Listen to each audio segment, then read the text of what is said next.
All right, now let's talk a little bit about Mike Sullivan here on the Pittsburgh Hockey Now and the National Hockey Now YouTube channel. I wanted to do a special video because I got a couple dozen questions and responses following the Penguins' 5-4 overtime loss to the New York Islanders on Tuesday. And I thought I might dive into this kind of old school with a video, really, so you can hear my tone of voice when I kind of lay out where I think Mike Sullivan is. Do I think he is exempt right now? No, I don't think anybody is exempt except Sidney Crosby, quite frankly, for where the Penguins are or how they've gotten to this situation. So let's start there, that everybody has a certain amount of culpability. I think there are three criteria by which you begin to ask yourself, should a team replace a head coach? Number one, is the team emotionally engaged and playing for each other and playing hard? The Penguins have been inconsistent for a couple of years in that regard, but ultimately they haven't quit. They haven't packed it in. So that's a little bit difficult to judge because they are just a mistake-prone team. Can you blame that on the head coach? I think we look at effort, we look at those other things, and I don't think Sullivan has, the cliche, lost the room. So that's the first criteria by which you judge a head coach. The second thing I think you ask is, if they change coaches, would a new coach come in with a different system and improve things?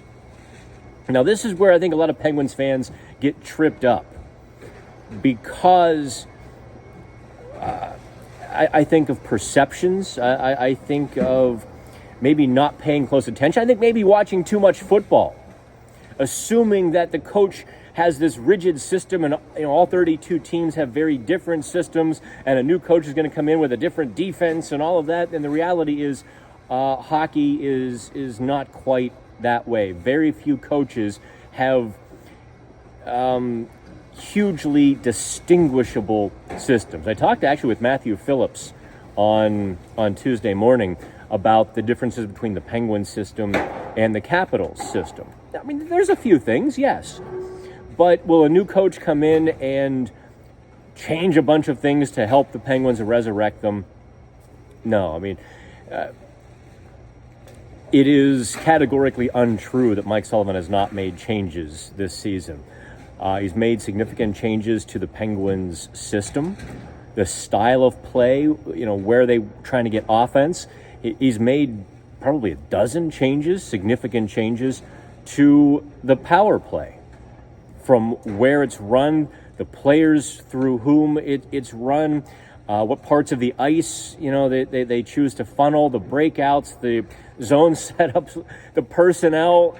There have been changes.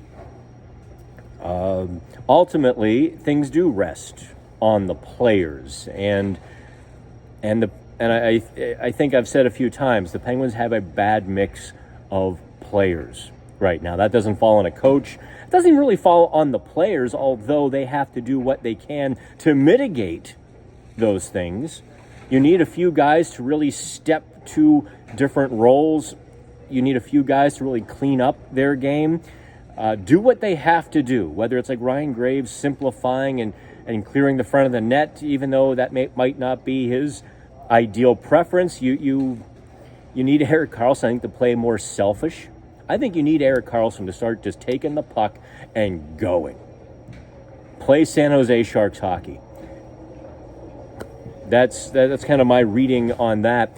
But three, with a head coach. And I think here's where Mike Sullivan probably does have a bit more culpability. And if you want to really pound your chest and go after the coach to make, to do that, I think it would be for the system designed around Erik Karlsson. The Penguins' scheme, of course, is built to benefit Sidney Crosby and benefit Evgeny Malkin. And Chris Letang has done a very nice job fitting into that for, through several coaches. And, this season especially, he's been, I think, a stalwart for the team. Could the coaches have done more? And by the way, someone in the locker room was talking about this, that, well, for Carlson to play that San Jose Sharks type of take the puck and go game, very, selfish game that he's not playing now, some things would have had to have been put in during training camp, or maybe during the practices leading up to, the bye week and the break and coming out of that. I do think there's a little bit of a missed opportunity there. Is that a fireable offense? Not in my mind. In my mind here, I'm just telling you straight where I'm at with this, is the team is still playing hard to the best of their ability, though Dave Molinari put it very well maybe about a month ago now, that I think the team likes or wants to win, but there's a difference between wanting to win and hating to lose. And I think at this point in their maturity, they don't hate to lose as much anymore. And that's, again, that's roster construction. And I look at the roster and the pieces fitting together and all of that, and that's where I see the Penguins' problems, not behind the bench. It's what I see on the power play. I